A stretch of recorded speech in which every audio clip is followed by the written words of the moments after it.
welcome back to Press Review. Let's start by taking a look at today's front pages in the Middle East.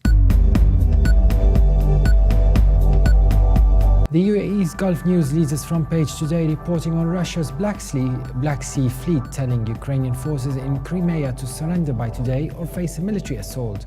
The paper also reports that an Emirati police officer from a joint Gulf force in Bahrain was among 3 security personnel killed in a blast near Manama, and that the detainees died in Jeddah after clashes with security personnel at the Jeddah center holding illegal migrant workers.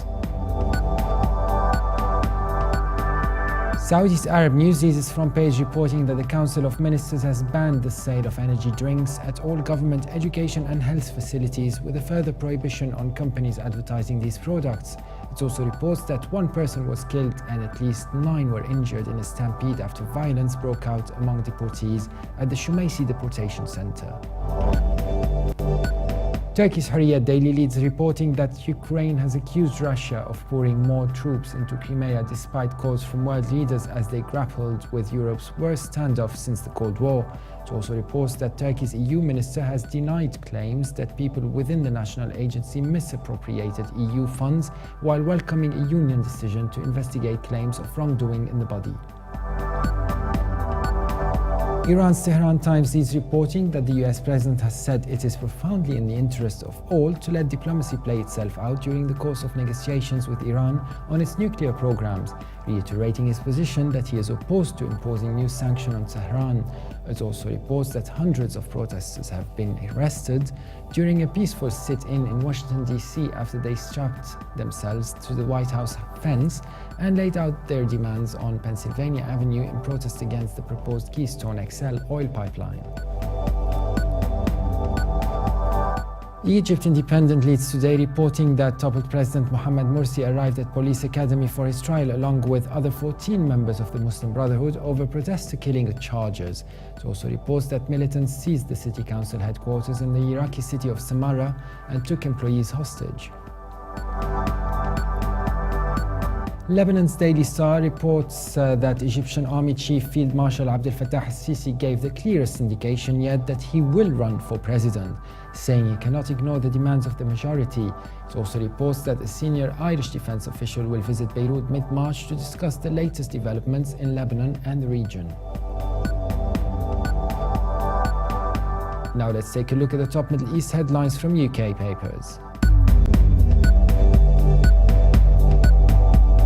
The Telegraph leads its Middle East section following the talks between US President Barack Obama and Israeli Prime Minister Benjamin Netanyahu. The paper says Obama has urged Netanyahu to seize the fading chance for peace with the Palestinians and warned the US may not be able to shield Israel from the international fallout if no deal is reached. The Guardian leads its Middle East section today with Egypt reporting that a Cairo court has ruled that activities by the Palestinian militant group Hamas should be banned in Egypt, branding it a terrorist organization. The court also ordered that Hamas offices in the country be shut down and all dealings with the group suspended.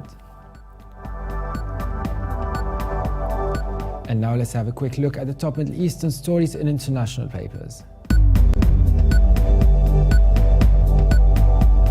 From China, the Global Times Middle East section leads reporting that a small plane of Iran crashed in the Persian Gulf and all 4 crew members on board were killed. Reports claim that the plane was on a test flight when it crashed in the east of Kish Island on Monday evening. And from Germany, the Deutsche Welle leads its Middle East section reporting on the talks held between US President Barack Obama and Israeli Prime Minister Benjamin Netanyahu. The paper says that Obama urged Netanyahu to take a tough decision in peace talks with the Palestinians. Netanyahu said the onus was more on the Palestinian authorities than on the government. And finally, the Los Angeles Times Middle East section leads reporting that a Palestinian militant has been killed in an Israeli airstrike after he attempted to launch rockets at Israel from northern Gaza Strip. A spokesman for the Hamas-run health ministry in Gaza said that 3 other people were injured, including an 11-year-old girl.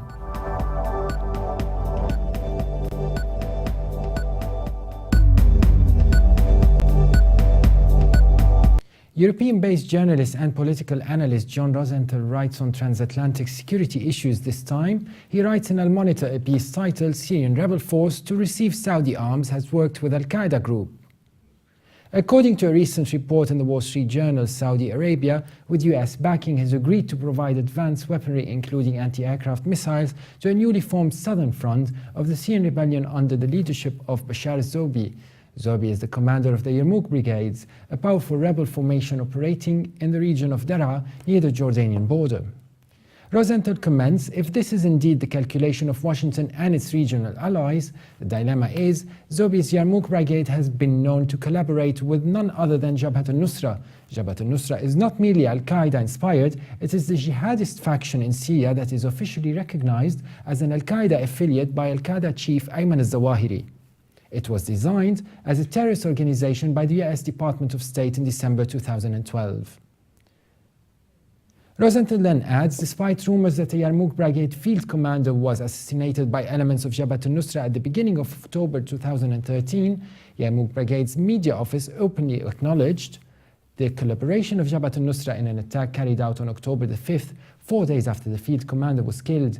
An explanatory text at the outset of the video notes that the operation was carried out by our heroes in the Yarmouk Brigade, with the participation of Jabhat al-Nusra. And while Zobi and his forces are a somehow moderate alternative to the Islamic Front, the fact that the Yarmouk Brigades would collaborate with Jabhat al-Nusra is not surprising.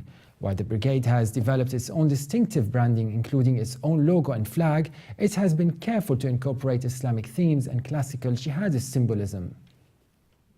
The combination of secular or national symbolism and Islamist symbolism was already evident in the December 2012 video announcing the brigade's formation. The green, white and black flag of the Free Syrian Army is in front of and the center of the table, but in the background, flying over the national flag, is the black standard of jihad with its famous inscription, the Shahada, "There is no God but God and Muhammad is his messenger." The Yarmouk Brigade already boasts a very impressive array of military hardware, including tanks. Numerous images exist in the brigade's heavy weapons flying the black standard with the Shahada. Brigade fighters have also been known to wear black headbands modeled on the flag. In a video recorded after the fall of Base 38, Zobi himself can be seen wearing one of these. The brigade's green logo incorporates the motto "Honor, Honor, O People of Islam." And earlier versions of it were cleverly combined with an inverted white version of the jihadist standard. And finally, Al-Monitor piece concludes the white variant of the flag is no less loaded with radical connotations than the black one, whereas the black standard served as the flag of Al-Qaeda in its original incarnation in Afghanistan, its white mirror image served as the flag for Osama bin Laden's hosts, the Taliban, and its Islamic Emirate of Afghanistan. That was it for today. For more updates, please visit Levant.tv.